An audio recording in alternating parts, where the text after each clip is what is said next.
Fans de F1, bon dimanche matin. Comme chaque semaine, on se retrouve sur Red Flag pour une nouvelle vidéo.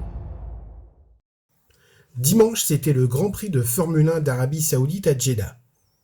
J'arrive à peine à croire à la phrase que je viens de dire quand je pense qu'il n'y a plus de Grand Prix de France ni de Grand Prix d'Allemagne, entre autres. Mais qui a fait le championnat du monde ? Le Grand Prix de France et le Grand Prix d'Allemagne ? Avec la Grande-Bretagne, l'Italie, le Portugal, la Belgique et j'en passe. Tandis qu'on s'achemine tranquillement, sans le voir, vers 48 Grands Prix, la moitié dans les pays arabes et l'autre aux États-Unis, entre des murs en béton surmontés de grillages de 12 mètres de haut, sur des pistes de 4 mètres de large. Mais que manque-t-il à la France et à l'Allemagne ?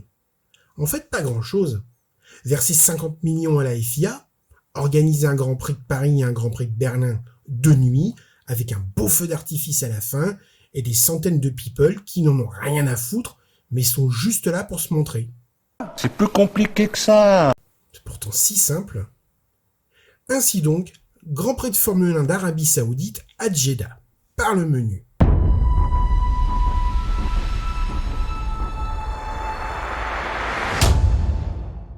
Au départ, décalé de 20 bons centimètres, ce qui peut sembler peu, mais qui d'après mes copines n'est pas si mal, Fernando Papi Alonso décolle façon Tom Cruise dans Top Gun avec son F-14, laissant sur place Checo Sleepy Perez, comme je l'avais modestement prévu.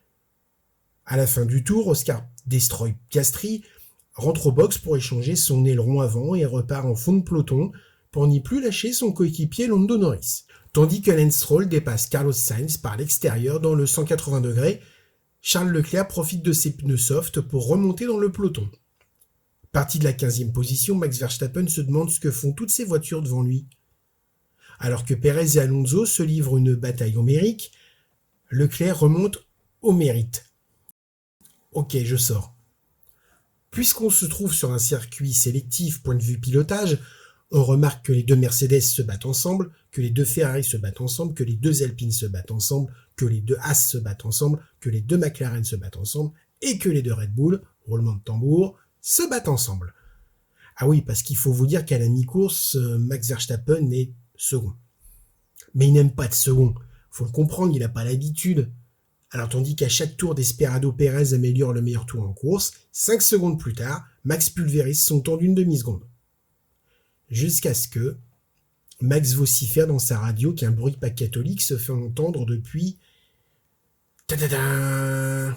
La transmission. Vous avez gagné un porte-clés, vous continuez en deuxième semaine. Alors on fige les positions chez les Bleus autrichiens. Dès lors, pas de victoire depuis la 15e place pour Maximax, mais le meilleur tour dans le dernier tour, histoire de marquer ce point qui lui permet de conserver la tête du championnat.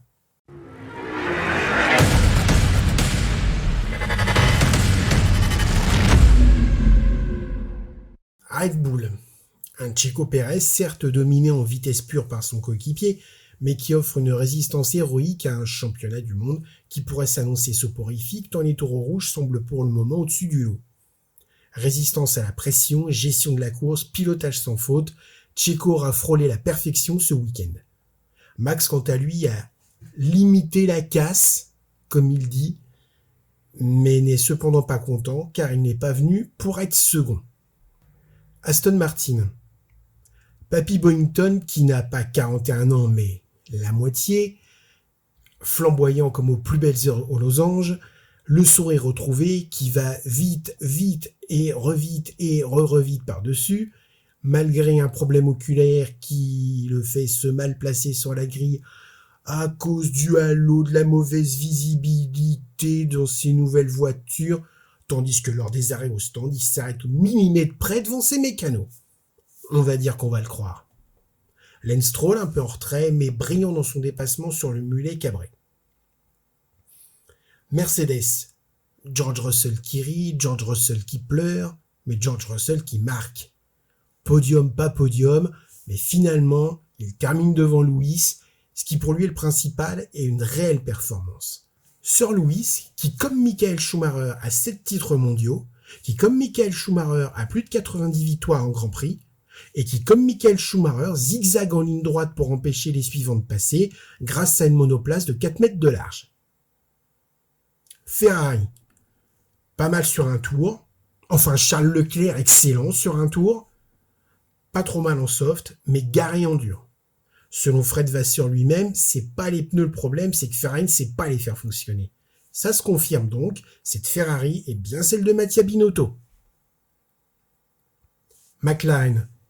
Piastri qui va vite sur un tour, mais Piastri qui a du mal à ranger son aileron dans le peloton au départ, mais qui suit Lando Norris une fois relégué en fond de grille. Lando Norris qui rame, mais qui un jour finira par crier « terre ». Alpine. On a pour le moment du mal à déterminer un premier et un second pilote, tant les deux jeunes pilotes sont brillants dans une auto qui ne marche pas. As.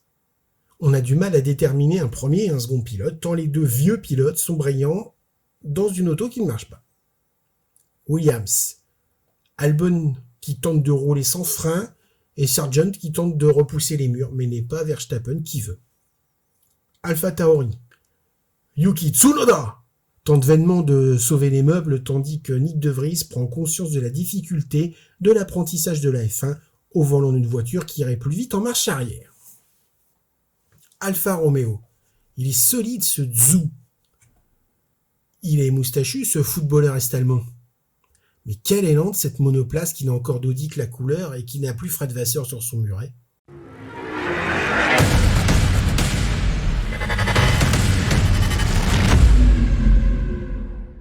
On a beau être habitué, pour ne pas dire blasé, par les affligeantes conneries de la FIA, on ne peut s'empêcher de regretter Michael Masi, parce que finalement, c'est encore pire qu'avant.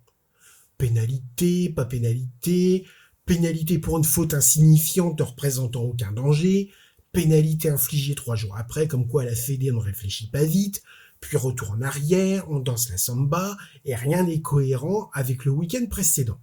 C'est plus compliqué que ça. Un safety car, parce que Lance Stroll a garé dans une échappatoire, donc sans aucun danger pour les autres, mais pas la moindre virtuelle pour Albon roulant en ralenti au milieu de la meute privé de frein.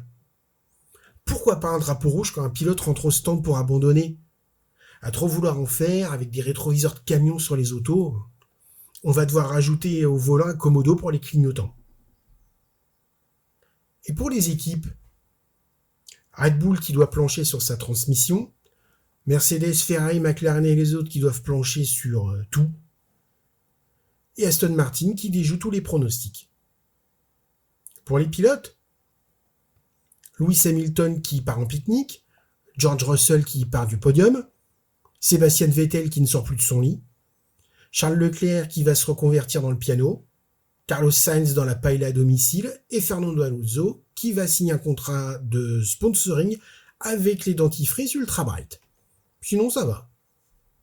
Nous on se retrouve à Melbourne pour le Grand Prix d'Australie, pensez à liker et à vous abonner et on se quitte sur une citation d'Émile Zola qui disait « Podium ou pas, c'est pas grave, à la cantine, il y a des frites ».